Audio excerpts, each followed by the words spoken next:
पानी जंग का पेशखैमा। पानी के मसले पर किन किन ममालिक के माबैन जंग रही, सिंध-तास मुआहिदा क्या है और इसके नुकसानात क्या हो सकते हैं, आइए आपको बताते हैं।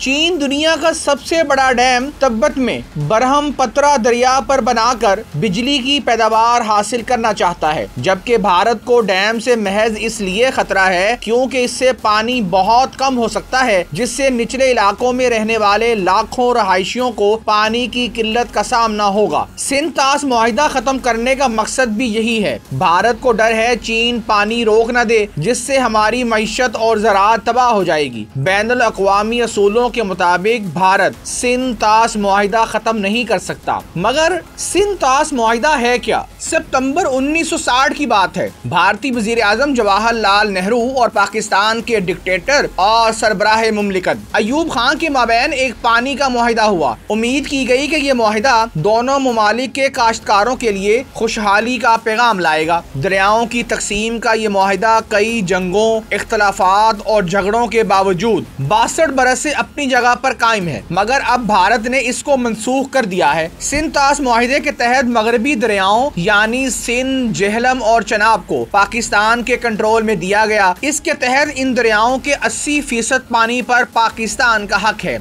इंडिया को इन दरियाओं के बहते हुए पानी से बिजली पैदा करने का हक है, लेकिन इसे पानी जखीरा करने या इसके बहाव को कम करने का इख्तियार नहीं है। मशरकी दरियाओं यानी रावी, ब्यास और सतलुज का कंट्रोल इंडिया के हाथ में दिया गया। इंडिया को इन दरियाओं पर प्रोजेक्ट वगैरह बनाने का हक हासिल है, जिन पर पाकिस्तान को इतराज नहीं हो सकता। पानी के मामले पर दोनों ममालिक के माबैन पहले भी इख्तलाफ हो चुके हैं। दोनों ममालिक के माहिरीन ने सलाल डैम का तनाज़ा 1978 में हल किया। फिर यगलहार डैम का मामला सामने आया। इसे आलमी बैंक के मुकर्रर करदा गैर जानिबदार सालस की मदद से 2007 में हल किया गया। किशन गंगा प्रोजेक्ट भी एक मुतनाज़ा प्रोजेक्ट था। यह मामला आलमी सालसी अदालत तक पहुंचा। 2013 में वहां से फैसला हुआ। इन तनाज़ात के हल में सिंध कमीशन के इजलासों ने अहम किरदार अदा किया। खातिनो हज़रात, ये भी याद रहे कि बहते पानी को ना तो कोई मुल्क रोक सकता है और ना ही इसका रास्ता मोड़ सकता है। सिंध-तास मुआहिदा खत्म हुआ तो पाकिस्तान में पानी की कमी होगी, ज़राअत खत्म यानी मईशत तबाह और मुल्क बर्बाद। इसलिए तो कहा गया है कि पानी रोका तो नताइज बुरे होंगे। अब सवाल ये है कि माजी में किन किन ममालिक के माबैन पानी की वजह से जंग के बादल मंडलाते रहे। इथोपिया ने दरियाए नील पर डैम बनाया तो मिस्र ने एतराज किया। दोनों ममालिक में जंग होते होते रह गई। 1950 और 60 की दहाई में इन ममालिक के दरमियान दरियाए उर्दन और इसके मुआवन दरियाओं पर पानी का कंट्रोल एक बड़ा मसला रहा। 1967 में पानी के कंट्रोल का अहम किरदार था। 6 डे वॉर, 6 रोजा जंग 1967 में पानी के कंट्रोल का भी अहम किरदार रहा।